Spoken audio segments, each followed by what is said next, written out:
মুসলিম TV, সুস্থ সংস্কৃতির প্রত্যাশায়। সুদ এবং ঘুষের টাকায় হজ করলে আদায় হবে কিনা? এখন বলেন তো, এই প্রশ্নগুলো আমি চিন্তা করি, এগুলো কি জানবার জন্য না আমাকে আটকাবার জন্য? আমি চিন্তা করে পাই না মাঝে মাঝে।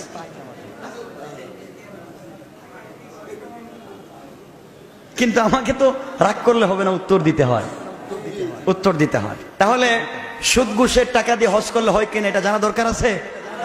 এখন আপনারা যদি এই লাইনে আটা শুরু করে দেন, পরে শুনেন আমি কি বলতে চাই। একজন ব্যক্তি সুদ খায়, ঘুষও খায়, কিন্তু হজও করে, কুরবানিও দেয়, নামাজও পড়ে, রোজাও রাখে, মসজিদেও টাকা দেয়, মাদ্রাসায়ও দেয়, এতিমখানায় দেয়, আছে না? সব করে আবার সুদ খায়, সব করে আবার ঘুষও খায়।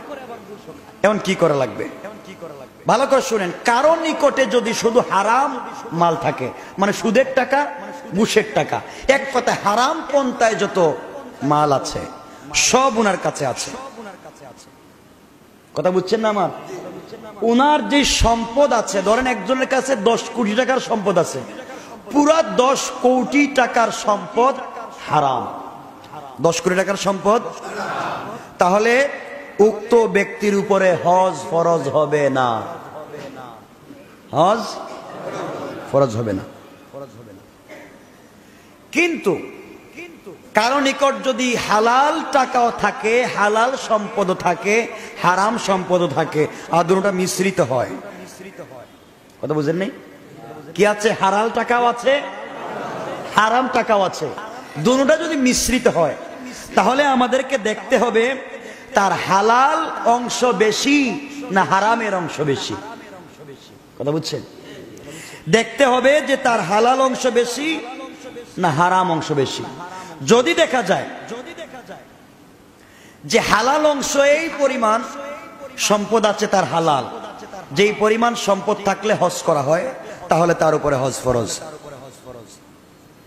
যদি দেখা যায় যে তার হালাল যে পরিমাণ সম্পদ আছে, এই পরিমাণ সম্পদেই তার উপরে হজ ফরজ হয়, তাহলে তার উপরে হজ ফরজ। তাহলে তার উপরে কি? তাহলে তাকে সে ফরজ হজ করতে হবে। আর যদি দেখা যায় হারাম পণ্য বেশি, হালাল কম, তাহলে হজ ফরজ না। কিন্তু হজ ফরজ হওয়ার পরে হালাল মাল দিয়ে হজ করা জরুরি। কিন্তু কারো নিকট হালাল মাল নাই, আছে কি? হারাম। তখন ওই ব্যক্তি কারো কাছ থেকে ঋণ করে টাকা নিবে, টাকা নিয়ে সে হজ করবে, হজ থেকে এসে ঋণ পরিশোধ করবে। কথা বুঝতে পেরেছেন? এরপরও তাকে হজ আদায় করা লাগবে, এটা ফরজ। কথা কি আপনারা বুঝতেছেন আমার? আচ্ছা, হজ্জের সময় হালাল পন্থায় হাতে মাল নাই, তাহলে সে ঋণ করে হলেও সেই টাকা দিয়ে সে হজ করতে হবে এবং পরে সে শেরশাদা আদায় করবে। হ্যাঁ, পরে যদি সে এসে হালাল মাল না দিয়ে হারাম মাল দিয়ে তার ঋণ পরিশোধ করে, ঋণ তো হারাম মাল দিয়ে পরিশোধ করতে আপত্তি নাই, হারাম মাল দিয়ে ঋণ পরিশোধ করতে আপত্তি নাই, কিন্তু চরম কবিরা গুনাহ, কিন্তু চরম কবিরা গুনাহ। সে হজ করেছিল ঋণ দিয়া, ওটা ছিল হালাল, ওটা আদায় হয়ে গেছে, কিন্তু আসার পরে তার উপরে যে ঋণ পড়েছে, এই ঋণ দিব এখন হারাম মাল দিয়া, চরম কবিরা গুনাহ। কিন্তু দিয়ে দে যদি, ঋণ তো একজন পাইয়া গেলে তো শেষ, ঋণ তো আদায় হয়ে গেল।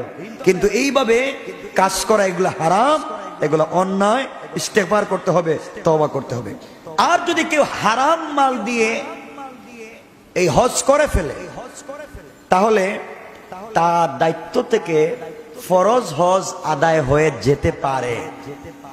যদি কেউ হারাম মাল দিয়ে হজ করে ফেলে, তাহলে তার হজ, তার দায়িত্ব থেকে মুক্তি পেয়ে যাবে বটে, কিন্তু কঠিন থেকে কঠিন, চরম থেকে চরম গুনাহগার হয়ে যাবে।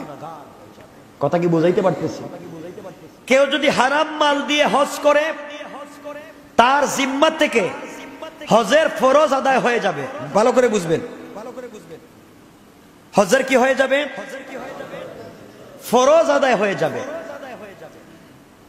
হারাম মাল দিয়ে কেউ যদি হজ করে, তার জিম্মা থেকে হজের ফরজ আদায় হয়ে যাবে, সে চরম গুনাহগার হবে, কিন্তু এই হজ আল্লাহর দরবারে কবুল হবে না।